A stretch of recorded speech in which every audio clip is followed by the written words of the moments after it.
이게 7년 동안 이 선수를 괴롭혔습니다. 뭐 사실 저도 크게 할 말은 없어요.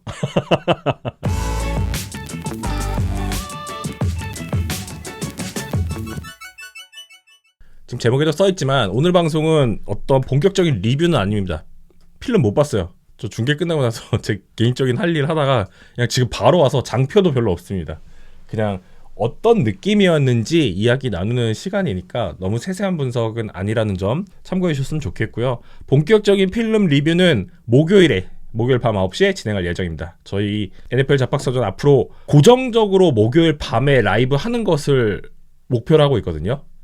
매주 한 주도 쉬지 않고 이번 오프 시즌 그리고 다음 정규 시즌 그리고 다가오는 새로운 슈퍼볼까지 계속 목요일을 고정적으로 방송을 할 그런 계획을 갖고 있으니까 많이 놀러 오시면 좋을 것 같고요. 그래서 목요일은 그동안 위클리 NFL 했던 그 프로그램 그것을 연속적으로 가져가려고 합니다. 아직 유튜브 어린이입니다. 자, 오늘 경기 결과 다음과 같습니다. 29대 13 시애틀 시옥스가 패트리어츠를 상대로 큰 승리를 가져갔습니다. 스탯을 간단하게 살펴보면 오펜스 쪽 스탯 캐스 워커가 135야드 기록했고요. 평균적으로 5야드를 기록한 부분 굉장히 재밌고요. 러싱을 무려 27번을 했습니다. 지금 패트리어츠의 러싱 수치를 보시면 아시겠지만 차이가 극명하게 나고 있죠. 캐스 워커가 혼자 뛴 시도 횟수가 지금 패트리어츠 선수들이 뛴 횟수보다 훨씬 많습니다. 그런 상황이고요. 샘 다널드의 스탯을 한번 살펴볼게요. 38번 패스 시도를 해서 19번 성공을 했습니다. 딱 절반 했죠. 그리고 202야드 던지고 터치다운 하나 기록했고요. 패서 레이팅 자체는 만족스럽지 않지만 제가 항상 말씀드리는데 야드는 참고만 하셔야 됩니다. 야드는 절대적인 수치가 절대 아니고요. 현대 풋볼로 넘어오면서 야드는 뻥튀기 된 감이 없지 않아 있거든요.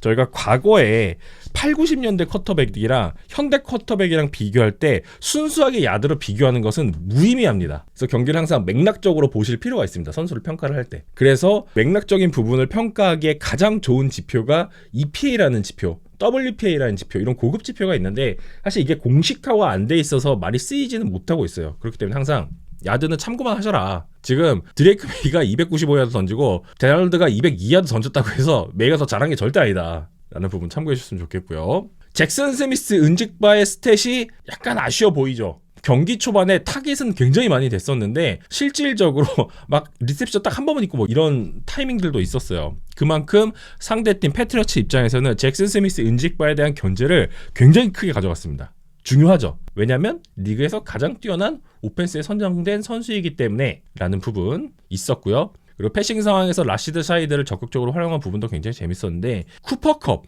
이 우승 DNA라는 것은 정말 무시할 수 없겠구나 라는 그런 경기력을 확실히 보여줬습니다. 반대로 패트리어츠 같은 경우에는 제가 프리뷰 방송이랑 AFC 챔피언십 경기 리액션하는 방송에서 뭐라 그랬냐면 맥 콜린스가 가장 많은 야드를 기록하는 것은 사실 패치에게 좋지 않습니다라고 말씀드렸거든요.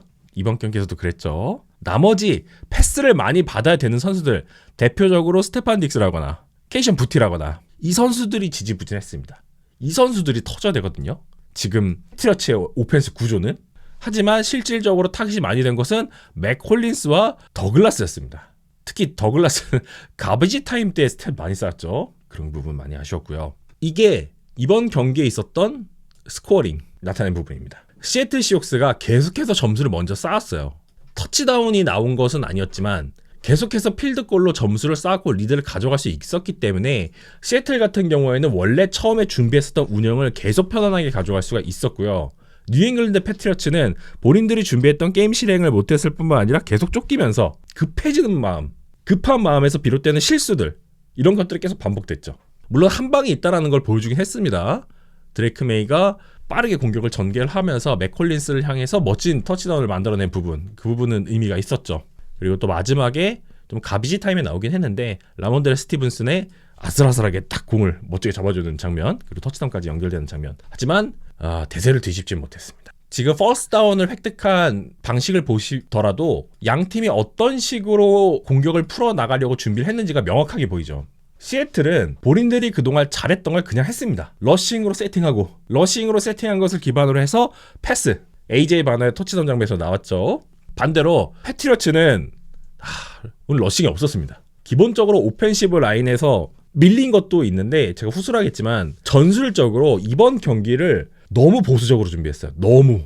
패스도 사실 잘 안 먹혔죠. 3쿼터 이후에 대부분 나온 스탯이라고 보시면 될 것 같고요. 서드다운 효율성 자체는 떨어지지만 시애틀에게 중요했던 것은 서드다운 컨버전을 만들지 못했더라도 필드골을 찰 수 있는 필드 포지션을 만들어줬다는 것. 그것이 결정적이었습니다. 그렇기 때문에 이 4분의 1이라는 서드다운 컨버전에도 불구하고 경기를 승리로 가져올 수 있었고요. 패트리어츠 입장에서는 조금 가비지 타임에 뻥튀기 된 스탯들이 더해지다 보니까 다음과 같은 수치가 확인되고 있는데요. 공격 점유 시간 같은 경우에 전반전에 양 팀이 거의 비슷했거든요. 거의 차이가 없었습니다. 하지만 후반으로 가면서 본인들이 하던 거 그냥 잘하던 시애틀, 공격 점유 시간도 계속 확보하기 시작했고요. 시간이 지나면서 패트리어츠의 디펜스 계속 지치고요.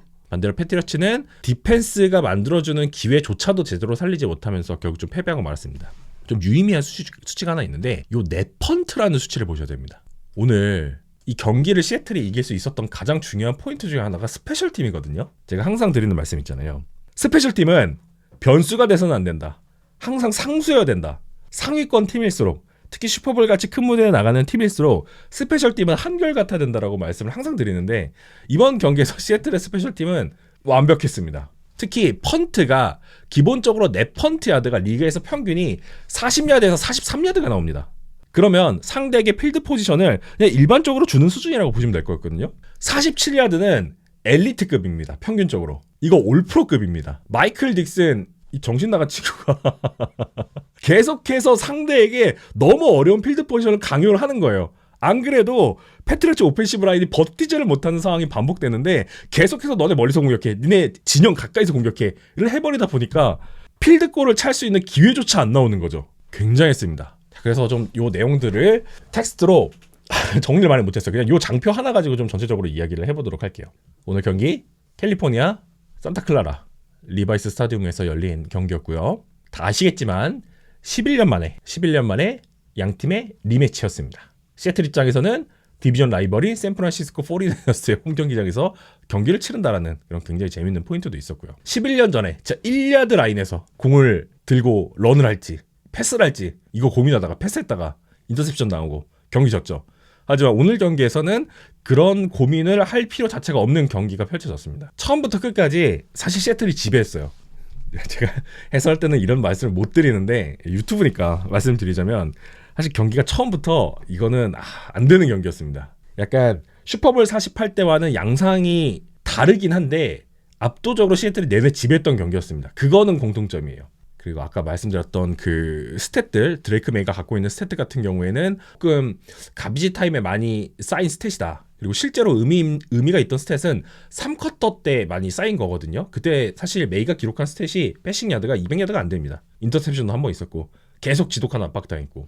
그래서 시애틀 쪽에서 보자면 상대적으로 편안한 승리였어요. 예상했던 대로 좀 흘러갔죠. 패트리어츠의 오라인이 감당을 못했습니다. 시애틀의 디펜시브 라인을. 단순히 디펜시브 라인과 힘과 속도 싸움에서 밀린 것이 아니라 전술적으로 마이크 맥도날드가 하고 싶은 걸 다 했어요. 그래서 드레이크 메이는 펀트. 경기 초반에 패스 성공률이 5할이 간당간당했고요. 이 3번의 드라이브 동안 패싱 야드가 50야드가 안 됐습니다. 색 3번 당했고요. 런 게임 첫 쿼터 때 11번 캐리에서 33야드 완전히 봉쇄당했습니다. 여기 드레이크 메이의 런도 있었거든요. 반대로 시애틀 같은 경우에는 캐스 워커가 첫 번째 스코어링 드라이브에서 런을 연달아 터뜨리면서 경기를 편안하게 풀어나가기 시작했죠. 뭐가 문제였을까? 당연히 첫 번째로 지목해야 되는 부분은 어떤 전술과 운영 같은 걸 다 떠나서 그냥 오라인이 못했습니다. 윌 캠벨 선수한테 정말 미안하지만 제가 본 슈퍼볼 레프트 태클 퍼포먼스 중에 최악이었습니다. 1라운드 4번 픽이잖아요. 근데 슈퍼볼 역사에 남을 좋지 않은 이유로 이름을 좀 남기게 됐습니다. 놀라지 마세요. 프레셔가 14개였습니다. 혼자 허용한 게. 이거는 안 돼요. 이럴 수가 없어요. 단일 경기에서 레프트 태클이 혼자서 이렇게 프레셔를 허용하면 쿼터백이 할 수 있는 게 없습니다. 코치가 뭐 할 수 있는 게 없어요. 뭐 닉 보니테어에게 당하기도 했었고 윌드 앤더슨에게 당하기도 했었고 드닐 헌터에게도 막 스트립색 허용하고 이랬었죠. 하지만 오늘 경기는 더 했습니다. 옆에 있는 제러드 윌슨도 나을 게 없었어요. 그냥 왼쪽이 없었어요. 블라인드 사이드가 그냥 진짜 비어져 있어. 이 슈퍼볼 프리뷰에서 말씀드린 것처럼 패치가 플레이오프를 거치는 동안 왼쪽 가드인 윌슨 터졌고요. 왼쪽 태클인 캠벨 터졌었고요. 오른쪽에서 모지스도 터졌었거든요. 그러니까 돌아가면서 오펜시브 라인이 터지긴 했었는데 그래도 나머지 선수들 좀 버티는 부분도 있었어요. 하지만 오늘은 사이좋게 다 같이 터졌습니다. 잠깐 터졌다는 표현 써서 좀 죄송한데 다른 표현이 마땅하게 생각이 안 나네. 그래서 어쨌든 패트러치 전반 끝났을 때 색으로 차감된 야드까지 더하면 순수하게 획득한 야드가 51야드밖에 안 돼요. 총 플레이가 22번이었는데 평균적으로 플레이당 획득한 야드가 2.3야드밖에 안 됩니다. 3쿼터 3분 남을 때까지 패트러치 오펜스가 얻은 야드가 80야드가 안 돼요. 보통 NFL에서 런과 패스 포함해서 성공적인 오펜스 기준이 플레이당 약 5.5에서 6야드 정도가 나옵니다. 2.3야드? 절반도 안 된다는 얘기거든요. 이러면 안 돼요. 뭐 선수들의 퍼포먼스가 안 좋아서 진 것도 분명히 있지만 맥도날드가 전술 싸움에서 그냥 완승을 얻었습니다. 맥도날드는 평소보다 굉장히 공격적이고 모험적인 선택을 많이 했습니다. 하지만 짜임새 있게 했어요. 시애틀이 현재 블리츠를 좀 자제하고 포맨러시 기반으로 전방을 운영하는 것으로 정평이 나 있잖아요. 근데 이 코치의 뿌리를 좀 생각을 해봐야 돼요. 볼티모어 레이븐스 시절에는 돈 마틴데일의 블리츠 이 정신, 전술을 차용해서 변형해서 사용했던 양반입니다. 필요할 때는 쓸 줄 안다는 얘기예요. 당시에 로칸 스미스를 가지고 A갭이나 B갭으로 블리츠를 보내는 룩, 그리고 실제로 블리츠를 들어가게 하는 운영, 이걸 섞어서 상대에게 예측을 불가능하게 하는 타이밍, 이걸로 상대 쿼터백을 잡아먹는 디펜스를 썼던 인물이란 말이에요. 근데 오늘 프로텍션 플랜은 이에 대한 대비가 안 돼 있었습니다. 진짜 하프타임쯤에는 다니얼스의 패트리어츠 오펜시브 코디네이터 커리어 중에 좀 가장 힘든 경기가 아닌가, 이렇게 나쁜 플레이 콜링을 할 수가 있나 좀 싶었습니다. 근데 좀 보다 보니까 맥다니엘스도 뭘 하려고 하긴 했거든요. 근데 시애틀의 디펜스가 너무 강하다 보니까 항상 대응이 한 박자가 늦어요. 너무 여러 방향에서 프레셔가 오다 보니까 이 설계의 대응 자체가 늦어지는 거죠. 그래서 오라인 선수들은 어디서 핵심 프레셔가 오는지를 파악을 하는 것을 못했습니다. 그리고 턴오버가 나올 것 같은 상황이 계속 반복되다가 결국 턴오버가 나왔죠.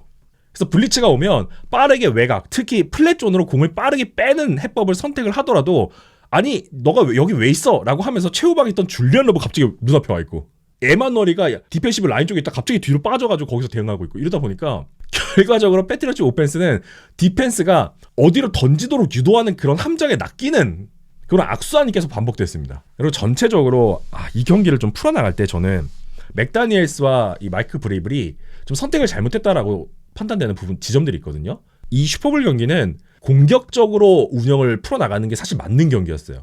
마이크 브레이블이 경기마다 상대를 분석하고 몇 점을 내주고 우리가 몇 점을 가져가서 승리를 가져갈지, 궁극적인 목적은 승리이기 때문에 이것을 계산할 줄 아는 코치거든요. 근데 오늘은 너무하다 싶을 정도로 보수적인 운영을 해서 놀랐습니다. 시애틀 편한 방식으로 경기를 풀어나갈 수 있도록 오히려 패치 쪽에서 경기를 가져갔어요. 제가 프리뷰에서도 좀 비슷한 뉘앙스로 말씀드렸는데 패치는 램스처럼 풀었어야 됩니다, 공격을. 그래서 당연히 브레이블과 맥다니엘스가 그냥 얻어 터지더라도 30점을 노릴 심산으로 경기를 준비하고 운영할 거라고 생각했어요. 공격적으로 운영해야 되고 딥샷 던지고 트릭 플레이 있어야 되고, 근데 트릭 플레이 하나도 없었습니다, 오늘 경기에서. 믿기지가 않아요. 분명히 하나쯤은 숨겨놨을 거라고 생각을 했는데 끝까지 안 썼어요. 드레이크 메이가 한 번에 딥다운필드 노리는 패스 한 번 있었어요. 경기 후반에 거의 끝나갈 때였잖아요. 경기 초반에 딥다운필드 패스 없었습니다. 문제를 만들어줄 수 있는 선수들이 있거든요. 케이션 부티도 있고요. 맥콜린스처럼 그냥 피지컬적으로 컨테스트 캐치에서 경합해서 이길 수 있는 선수들도 있고요. 드레이크 메이의 팔 힘이 나빠 보였다? 이것도 아니거든요. 어깨 부상 이슈 문제 안 된다고 판단됐거든요. 콜린스가 정말 좋은 플레이 해내면서 터치다운 만들었죠. 근데 그걸 왜 더 일찍 안 했는지 좀 필름을 좀 더 봐야 될 것 같습니다. 저는 정말 보수적이었어요. 그렇기 때문에 시애틀이 조금 더 편안한 플레이를 할 수 있었고요. 계속 프레셔가 갔고 빅플레이, 턴오버 유도하면서 경기 흐름을 완전히 가져오는 데 성공을 했습니다. 그래서 패트리어츠 리시버들에게 기회가 많이 없었다라고 생각을 해요. 이건 단순히 선수들이 못했다 이걸 넘어서 리시버들이 기회를 받을 만한 환경 자체가 안 나왔습니다. 더 많은 헤비 포메이션 써야 됐다고 생각하고요. 더 많은 플레이 액션 해야 된다고 생각했습니다. 오늘 경기를 보고서 아직 패트리어츠가 이번 시즌 너무 멋진 성과를 냈고 슈퍼볼에서 패배를 하긴 했지만 박수를 보내줘야 되는 시즌을 보냈다라고 판단이 되지만 동시에 여전히 이 팀은 리빌딩 단계에 있구나, 재건 단계에 있구나 라는 생각을 했습니다. 특히 스킬 포지션 플레이어들이 좀 많이 필요하겠다라는 생각이 들었습니다. 리시버들을 좀 드래프트 해야 될 필요가 있지 않을까 라는 생각 많이 들었습니다. 그럼 시애틀의 디펜스도 한번 이야기를 해보도록 하겠습니다. 경기 초반에 맥도날드는 블리츠 비율을 순간적으로 4할 때까지 올렸거든요. 급격하게. 어지간해도 20% 이상 안 올렸던 인물인데 이번 경기에서는 드레이크 메이의 패싱 타이밍을 최대한 늦추고 편안하게 리드를 하지 못하겠다라는 마인드로 작정하고 플랜을 짰습니다. 그래서 블리츠를 초반에 올렸다가 또 줄여요. 확 안 쓰다가 중요한 순간에 패싱 다운 상황이 확실할 때 블리츠 갑자기 들어가고 그래서 전체적으로 7번 정도 블리츠를 썼거든요. 근데 7번의 블리츠 중에 6번에서 프레셔가 나왔습니다. 약 86%. 이거 말도 안 되는 수치예요. 보통 블리츠를 보내도 대부분의 팀들은 프레셔 성공률이 3할에서 4할대에 그칩니다. 그러면 이게 왜 이렇게 효율적이었을까? 저는 생각을 해봤는데 일단 블리츠를 남발하진 않았어요. 근데 패트리어츠가 예상할 수 없는 타이밍에 정확하게 썼습니다. 블리츠처럼 보이게 해놓고 블리츠를 안 보내요. 블리츠를 안 보낼 것처럼 해놓고 블리츠를 보내요. 이 정규 시즌에 가져가고 있었던 맥도날드의 경향이 있잖아요. 이거를 스스로 깨는 경기를 보여줬습니다. 빅게임 준비가 돼 있었다라는 거죠. 그리고 각 블리츠가 완벽하게 디자인되어 있었습니다. 단순히 더 많은 사람을 보내자 이게 아니라 이 상황에서 이 디자인이 통할 것이다가 굉장히 명확했습니다. 타이밍과 실행도 완벽했고요. 드레이크 메이의 시선을 활용한 설계도 좋았어요. 뭐 립타이드 같은 설계를 예를 들어 보면은 2명의 디펜시브 라인맨 인테리어에서 압박을 먼저 합니다. 전진 압박을 합니다. 그런데 순간적으로 뒤로 빠지면서 드랍을 해요. 그러면서 양쪽 엣지와 함께 B갭으로 세컨더리 또는 라인베커가 들어가 버리거든요. 그러면 실제로 들어간 선수는 4명인데 드레이크 메이 입장에서는 블리츠인가? 라는 착각이 드는 상황을 만들어 버리는 거예요. 근데 심지어 이때 들어간 선수가 위더스푼 같은 선수들. 그러다 보니까 메이 입장에서는 계속 혼란이 올 수밖에 없습니다. 시선은 교란되고요. 잘못된 패스가 유도가 되죠. 그리고 심프레셔, 크리퍼 이게 번갈아 가서 나오니까 체감상 메이는 계속 블리츠가 들어온다고 느끼는 거예요. 또한 패트리어츠 같은 경우에는 오펜시브 라인 오른쪽에는 좀 베테랑들이 있고 왼쪽에는 절대적으로 경험이 부족한 선수들이 있잖아요. 맥도날드는 이걸 그냥 두고 보는 코치가 절대 아닙니다. 집중적으로 왼쪽을 공략합니다. 수비에서는 뭐 스턴트와 트위스트 혼합해서 계속 프레셔 방향 못 잃게 하고요. 메이가 정규 시즌만 놓고 보면 정말 영리한 쿼터백이라는 거 우리는 여러 필름에서 확인할 수 있었잖아요. 프레셔 위치를 찾아서 대응할 줄 아는 유형의 쿼터백입니다. 근데 이번 경기에서 문제는 어디서 메인 프레셔가 오는지 몰라요. 끝까지 몰랐어요. 이러다 보니까 후반 들어갈수록 메이가 더 빠른 판단을 내려야 하는 상황에서 주저하는 플레이들도 많았거든요. 딥다운필드는 계속 막혀있죠. 플랫 존은 열리는데 열리면 거기 시애틀의 2선 선수들 3선 선수들 내려가 있죠. 어서 오십시오 하면서 이게 반복되다 보니까 계속 판단에 주저함이 생기고 오픈 리시버도 여러 차례 놓쳤습니다. 그래서 데번 위더스푼이 이제 막 B갭을 통해서 들어오면 위더스푼 블리처구나 라고 생각할 수 있는데 이런 블리츠를 좀 안 쓰다가 오늘 위더스푼은 이번 시즌 전체에서 썼던 만큼의 블리츠를 썼습니다. 이게 바로 맥도날드가 좋은 코치라는 거거든요. 어떤 경향을 깨는 것. 그것도 가장 중요한 경기에서. 그중에 백미는 누오스의 픽6로 연결된 위더스푼의 프레셔였죠. 4쿼터 22대 7로 앞서고 있는 상황. 시애틀 44야드 라인에서. 패트리어츠 입장에서는 희망은 있었어요. 이때. 만약에 이 드라이브를 득점으로 마무리를 친다? 이러면 희망이 있었거든요. 맥도날드가 비장의 카드를 꺼냅니다. 위더스푼을 B갭을 통해서 블리츠를 하게 하는 거. 동시에 어니스트 존스도 같이 블리츠를 합니다. 굉장히 공격적이고 위험하거든요. 라몬드레 스티븐슨, 제가 프리비어스도 말씀드렸죠. 이번 경기에서 드레이크 메이를 보호할 심산이라면 라몬드레 스티븐슨을 적극적으로 쓸 것이다. 플레이오프 라몬드레 스티븐슨 적극적으로 썼고 이번 경기에서도 스티븐슨 적극적으로 썼죠. 그래서 스티븐슨은 존슨을 픽업을 합니다. 누구를 막아야 되는지를 전부는 못 막아요. 그렇다면 선택을 해야 되는데 어니스트 존스와 데본 위더스푼 어떤 신체적으로 경합하기에 어니스트 존스 대응할 수 있거든요. 어니스트 존스를 갑니다. 보통 라인베커를 많이 보죠. 완전히 이때 위더스푼은 프리러쉬가 됩니다. 빠른 속도로 달려들어서 드레이크 메이가 패스를 던지는 과정에서 전진 패스 프로세스가 되는 것을 방해를 하면서 공을 놓치게 만들죠. 그리고 이게 기가 막히게 우치란 노스의 손에 딱 들어가면서 달려나가면서 픽6를 완성을 합니다. 29대 7. 사실 여기서 경기가 끝났죠. 완벽하게. 단순한 블리츠가 아니었습니다. 맥도날드가 이거를 1년 내내 숨겼어요. 그리고 가장 중요한 순간에 슈퍼볼이라는 무대에서 드레이크 메이를 위시로 한 패트리어츠가 마지막 희망의 불꽃을 살릴 수 있는 그 순간에 이 멋진 전술을 선택을 했습니다. 그래서 상대 공격을 질식시키는 디펜스 중심의 승리를 생성했다. 그리고 오펜스에서도 좀 칭찬을 해줘야 되는데 클린트 쿠비악 역시도 이것은 뭐 마이크 맥도날드와 합의가 된 거겠죠. 이번 플레이오프를 거치면서 드러난 부분이 무리를 안 합니다. 도박을 안 해요. 런 세팅 계속하고요. 적당한 거리 나오면 그냥 필드골 찹니다. 폴스 앤 숏 안 합니다. 고포이 안 합니다. 필드골 찹니다. 런이 풀리기 시작하면서 한 번 리드를 잡기 시작하면 상대에게 기회를 줄 수 있는 어떠한 모험적인 선택도 안 합니다. 2년차 헤드 코치가 이럴 수가 있나 싶을 정도로 안정적입니다. 그러면서 실리적인 운영을 가져갔죠. 뭐 패트리어츠의 디펜스가 못했냐? 저는 패트리어츠 오늘 디펜스 잘했다고 생각합니다. 스텝 초반에 블리츠를 적극적으로 섞었거든요. 심지어 패트리어츠는 1쿼터 때 블리츠 비율이 6할이었어요. 그러면서 샘 다널드의 타이밍 계속 흔들었고요. 계속 압박을 하면서 다널드를 흔들려고 했거든요. 물론 중간중간에 정확도가 떨어지는 장면도 있었습니다. 하지만 다널드가 안 흔들렸어요. 또한 이 실리적인 오펜스, 쿠비악이 다널드가 큰 실수 없이 플레이를 할 수 있도록 좀 관리형 스타일로 운영을 가져갔습니다. 경기 리듬을 늦추려고 했거든요. 안 걸려듭니다. 물론 중간중간에 더 빅플레이 만들고 터치다운을 만들기 위해서 연결돼야 되는 패스를 크리스찬 곤잘레스가 멋지게 막아내는 장면이 여러 차례 있었어요. 패스 디펜스에서는 크리스찬 곤잘레스가 빛났고요. 런 디펜스에서는 세이프티인 크레이그 우드슨이 빛났습니다. 합격점을 줄만하죠. 루키가 맞나 싶을 정도로 잘했습니다. 캐스 워커가 런에서 페이션스 런을 제대로 보여줬다면 크레이그 우드슨은 런 디펜스에서 페이션스를 제대로 보여줬습니다.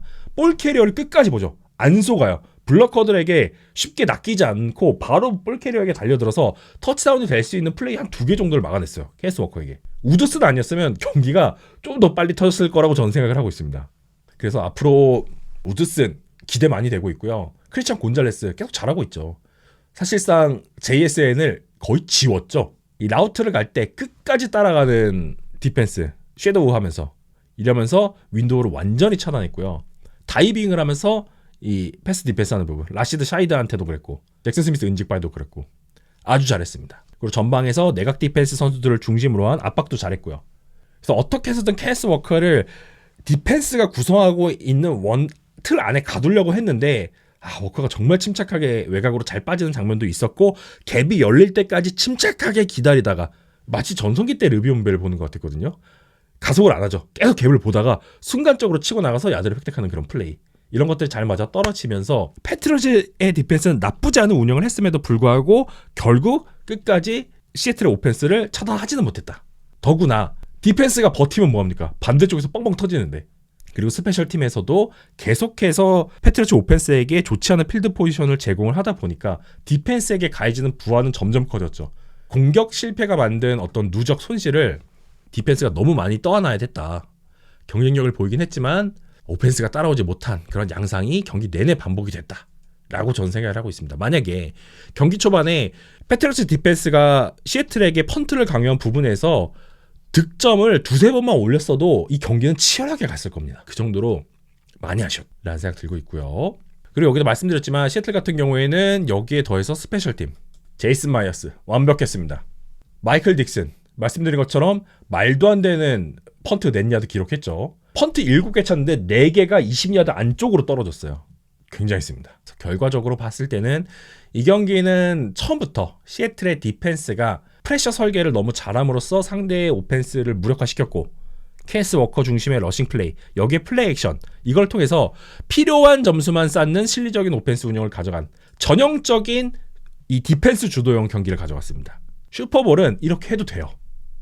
이게 정석에 가깝습니다.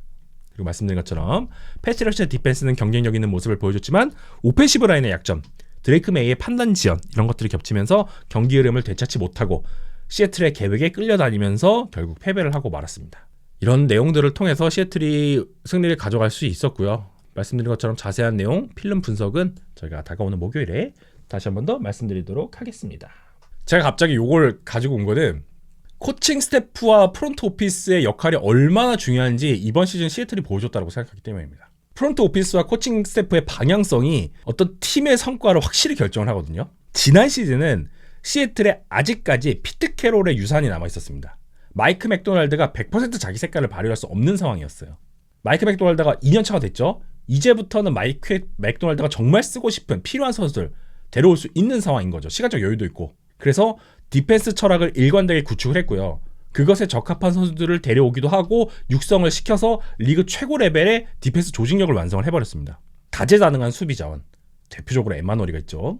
그리고 내부 압박 중심의 패스러시, 바이런 머피와 레넌드 윌리엄스, 그리고 상황발 커버리지 설계, 지금 데번 위더스푼이 외곽에서 조금 더 자유로워진 부분, 이렇게 단순한 재능만으로는 만들어지지 않는 조직적 설계의 결과물이다라고 저는 보고 있습니다. 반면에 패트리어츠 같은 경우에는 젊은 프랜차이즈 쿼터백을 중심으로써 밝은 미래를 꿈꿀 수 있는 상황까지는 구축을 했지만 플레이오프 내내 문제가 드러났죠. 프로텍션 문제, 그리고 상대 디펜스에 대응하기 좀 부족한 어떤 플랜들, 그래서 로스터 구성과 전술적 완성도에서 분명히 차이를 보여줬습니다. 그래서 이 경기는 어떤 한두 명의 스타로 인해서 결정된 경기 절대 아니라고 생각하고요. 프론트 오피스의 팀빌드 철학, 코칭 스태프의 시스템 철학, 이것이 장기적으로 우승 확률을 좌우한다는 사실을 다시 한 번 더 입증한 아주 멋진 사례라고 저는 생각을 하고 있습니다. 이게 2022년도 드래프트거든요. 시애틀에 주전으로 뛴 선수 찰스 크로스, 케네스 워커, 아베 루카스, 코비 브라이언트, 다리 굴렌.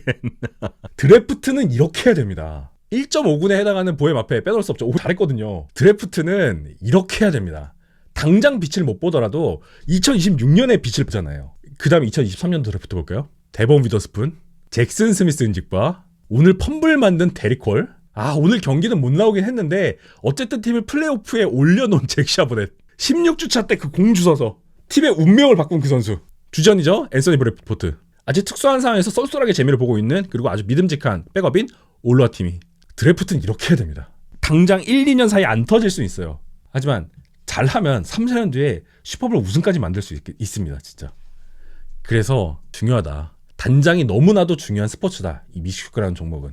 하부 리그가 없고 돈으로 선수를 사올 수 없는 리그이기 때문에 단장이 드래프트와 FA에서 어떻게 하느냐에 따라서 팀의 운명이 바뀔 수 있습니다. 그것을 다시 한 번 더 확인할 수 있는 경기였고요. 제가 이 사진을 좀 따로 선택을 했습니다.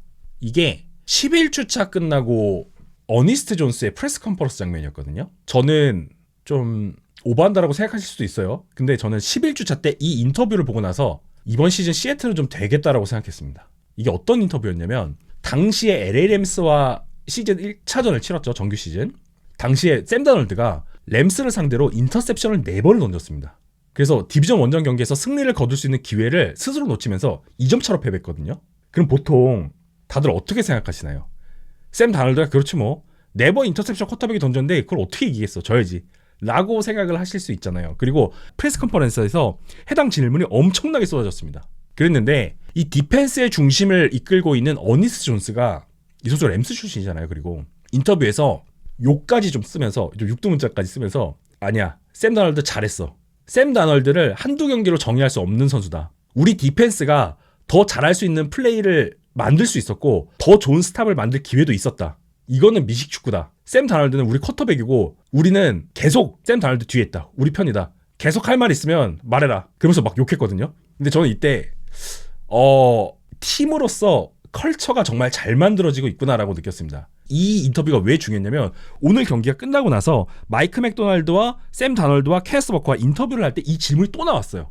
마이크 맥도날드에게 이제 인터뷰를 하시는 분이 여쭤봤거든요. 어니스 존스가 그때 비호해 준 거에 대해서 맥도날드 의견을 물었는데, 맥도날드 이게 팀이라 그랬습니다. 내가 해야 할 일까지도 선수들이 알아서 같이 하는 거, 하나의 팀으로 뭉치는 거, 누구의 잘못을 따지고 들고 이런 것보다는, 외부의 노이즈에 신경 쓰는 것보다는 우리가 해야 될 일을 하는 거. 시애틀에서 그것을 미션 오버 불비라고 하는 몹 멘탈리티로 이것을 표현을 하고 있거든요. 내부에서. 외부의 이런 잡음을 차단했기 때문에 오늘 승리를 할 수 있었다라고 모든 선수들이 인터뷰에서 똑같이 말했습니다. 이게 라커룸 컬처죠. 저는 그게 계속 좀 쌓여왔고, 이 인터뷰에서 패배를 했음에도 불구하고, 쿼터백이 4번 인터셉션 했음에도 불구하고 이런 인터뷰를 하는 거 보고 나서 이 팀은 라커룸 문화가 정말 잘 정착이 됐구나라고 생각을 했습니다. 그래서 그 결과가 계속 이어졌고요. 후반기 LA 램스를 상대로 엄청나게 좋은 모습을 보이면서 샘 다널드가 2차전에서도 2번의 인터셉션을 했지만 결국 승리를 가져왔잖아요. 저는 이게 다 이어진다고 생각합니다. 그래서 다널드의 부활 스토리, 딱 요거 말씀드리면서 좀 마무리를 짓고 싶은데요. 정말 바닥에서 정상까지 간 선수죠. 2018년도 드래프트 3순위 뉴욕 제츠에 지명된 샘 다널드. 근데 이 여정이 정말 뭐 많은 분들은 아시겠지만 순탄치가 않았습니다. 1라운드 3번 픽으로 지명됐을 때 사실 샘 다널드가 1번 픽으로도 거론됐던 선수거든요. 그만큼 장래가 유망한 선수였습니다. 하지만 제치에서 3시즌 동안 13승 25패 기록하고 펜서스로 트레이드가 됐죠. 펜서스에서도 제대로 못 나왔어요. 그러면서 8승 9패 기록했고요. 그리고 샌프란시스코의 백업 쿼터백으로 있기도 했었고요. 그리고 많은 분들이 모르시는데 샘 다널드 슈퍼볼 갔었습니다. 백업 쿼터백으로. 이번이 처음 아니에요, 사실. 어쨌든 미네소타 바이킹스로 갔을 때도 백업 쿼터백으로 간 거거든요. 그런데 본인에게 기회가 왔을 때 그것을 샘 다널드는 쟁취를 해냈습니다. 그리고 사실 뉴욕 제츠니까 AFC 이스트 디비전에서 뉴잉글랜드 패트리츠를 계속 만나잖아요. 그때 이 사이드라인에서 이 마이크에 잡힌 거 있었죠. 고스트가 보인다고. NFL 역사상 가장 악명 높은 사이드라인 오디오 중에 하나라고 생각이 되고 있거든요. 이게 밈으로 이렇게 소비가 될 정도로 좀 많은 비판을 받았었고 놀림거리가 됐었던 선수입니다. 정신적으로 약한 선수라는 그냥 낙인이 찍혔었죠. 이게 7년 동안 이 선수를 괴롭혔습니다. 뭐 사실 저도 크게 할 말은 없어요. 그랬는데 진짜 샘 다널드도 좋은 팀 안에서, 좋은 컬처 안에서 동료들을 믿고 포기하지 않고 끝까지 플레이를 하는 방법을 배웠다라고 생각이 되고 있어요. 모두가 다널드 큰 경기 못한다, 압박에 약하다, 램스를 만나면 애 쓰러진다 라고 했지만 다널드를 끝까지 지지하고 있는 동료들이 있었습니다. 코치들이 있었습니다. 그렇기 때문에 다널드는 자신감을 잃지 않고 경기를 치렀죠. 그리고 운명의 16주차, 그동안 너무나도 오랫동안 다널드를 괴롭혔던 램스를 꺾으면서 다널드는 완전히 다른 선수가 됐습니다. 그리고 나서 플레이오프에서 샌프란시스코 만나서도 이기고, 램스 만나서도 흔들리는 모습 하나도 없이, 턴오버 하나도 없이 완벽하게 이겨냈고요.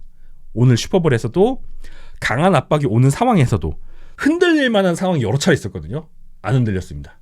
태클을 받아가면서 기어코 패스를 완성하는 모습 여러 차례 보여줬습니다. 정말 많이 성숙해졌다.